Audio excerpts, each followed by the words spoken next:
Hey y'all, let me go ahead and just apologize right now. I'm in the middle of getting dressed to go to a brunch, but I just had so many thoughts that was running through my mind. I was trying to wait until I had my clothes on and was cute and all sort of stuff like that. But God was like, nope, nope, nope, nope, nope. I'm giving it to you now. Get it out right now. So, what I want to talk to you about right now is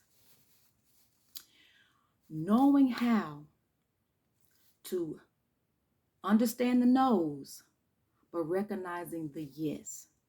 And what I mean by that is this is a winning season, whether you know it or not. A lot of things are going on in the world today, but this is a winning season if you allow it to be one in your life. And I have made that decision for it to be a winning season for me in the midst of everything that's going on. Even though families and the world is in my prayers when things are going on, I still have to live. My family still has to live. And there are things that I have been put here to do, and life goes on. Now, we don't know how long it's going to go on, but that's why it is very important to recognize those no's, but also recognize those yeses, because you're going to get them both. And the more you decide to do something different, and the more you decide to just be a better you and go after things, and when you get excited about life, have you noticed that mess comes?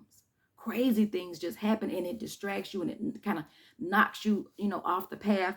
And then you start to lose focus, and then you start to you push back from whatever it is that you want to do. But you still want to do it. You just kind of lose that momentum, because you get distracted. Distraction is going to come. You have to be able to maneuver through that. And somebody needs to see that you don't fold. Somebody needs to see that you were able to push through. We always say faith without works is dead. But what does that really mean? Let's just say this is the analogy that came to me.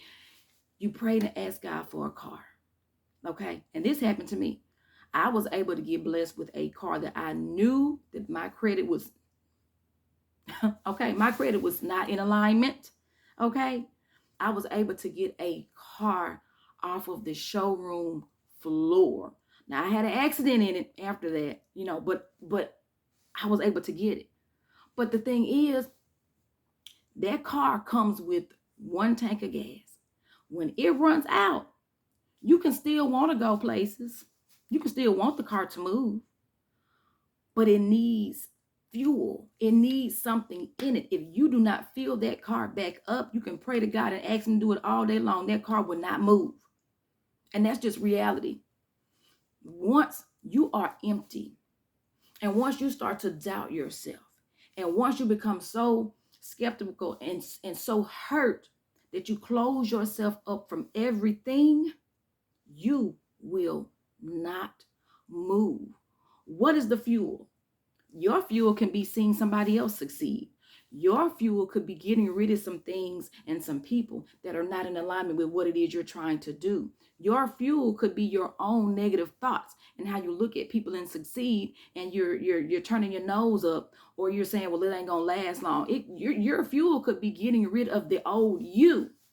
We don't know what it is. Your fuel could be being more active and eating better so that you're healthy. And so that when opportunities come, you have the energy and you're alert and you're prepared, and you don't want to just lay in the bed. Give me 5 more minutes. Give me 20 more minutes. No, we don't know what your fuel is. It could be your hobbies. It could be getting to yourself for a moment to paint, to write poems, to sing, whatever it is that you need to do to get you going. Put some gas in the car. That's all I'm saying. Put some gas in the car. Now, every opportunity that comes is not for you. You have the right and the ability, and I recommend that you know how to say no and when to say no.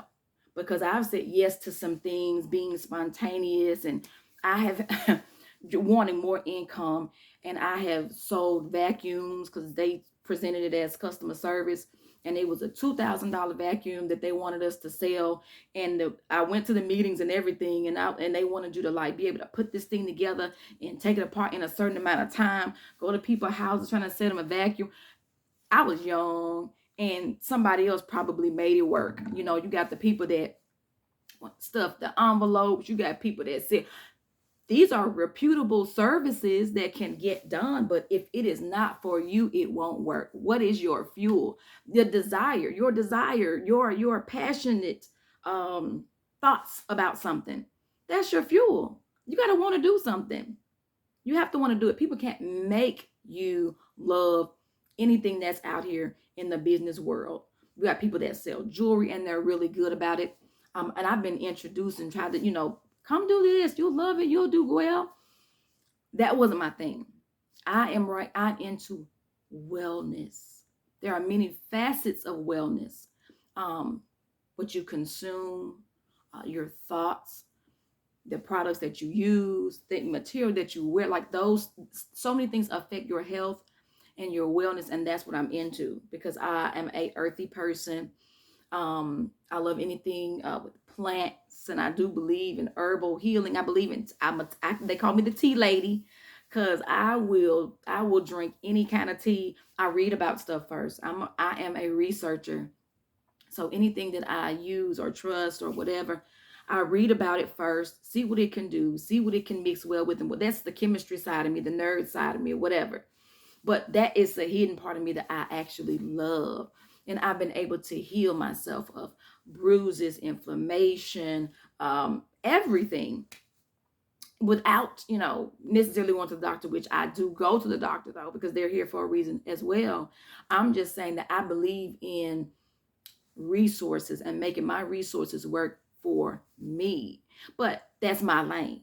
And I happen to have recently found something directly in that lane. And so I'm excited about it. But that's not going to be for everybody. So my thing is find what's right for you and do your research. You don't have to say yes to every single thing that comes your way. That's not your job. Your job is to have discernment and have passionate thoughts and desires about what it is that you really want to do and make the connections. You cannot be in business without networking. You have to have a following. You cannot avoid people. They will come to you, but you got to know how to go to them. Like it works both ways. You know what I'm saying? That's the faith without works part. There are a lot of things that we want, but you got to do something. Anything that God has blessed me with, I did something to do it. Yes, I pray and all this other stuff like that, but I know that he gives me so much. He gives me wisdom. He gives me the things to say, Ty, you're asking me for it, but I've already given you the tools. Why are you still asking me? Why are you still asking me for something that I've already equipped you to do and to get? And so once I was like, oh, you did. You gave me this. You gave me this. You gave me this. You gave me all of these things. Thank you. So that means now anything that I want, I don't have to ask anymore. I have to consult and I have to be in alignment and I have to have discernment, but that's already in here. So I can recognize now when things aren't kind of right for me. I can still try it just to see whatever, but we have what we need to survive and thrive. You got to recognize those no's. Don't be afraid of those no's, but do not ignore your yeses. And sometimes they can be mixed in there. So, it is a winning season. Do not be dismayed.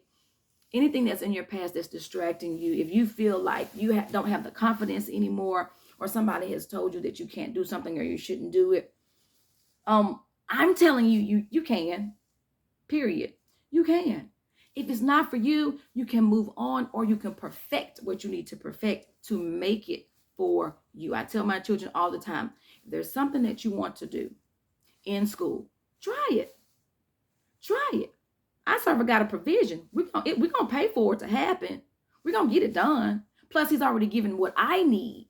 He's giving me what I need to provide. So just try it. I'm not worried about the money. I'm worried about you finding yourself. I'm worried about you being happy and being plugged in to what really makes you tick and what's going to fuel you for your future. If you do not like it, get out. You are not stuck. Don't ever think that you are stuck in anything. You're not stuck with a person. You're not stuck with a situation. You're not stuck with your past. You are not stuck. And once you really believe that, when I say it's going to free you up, it's going to free you up. Whatever it is you're angry about, resentful about, that's blocking you. You have spiritual constipation and you don't even know it. Listen, I got to get ready to go. And I understand that, whatever, this is not your normal tie A Patterson, but I ain't got time for that because I'm winning right now. I'm reading right now, and it's not hard to do. And I want to share that with you. I'm excited. If you know me for real, then you know this is you getting the real me. Okay, you getting Kosciuszko me, Kosciuszko, Mississippi me. But guess what? Kosciuszko is where I'm from, but it's not where I will stay. I will be all over the world because that's the mindset that I'm in, and you can be too. I just want to share that with you. Have a wonderful day. Enjoy your weekend. This is Memorial Weekend. We want to remember our veterans. We want to remember our soldiers that have fought and really dedicated their lives for us. Shout out to my father, my brother, my family, all of you, all my friends. I love you. Seize the day, seize the moment. It is yours. Anything that you want, it's winning season if you let it be one.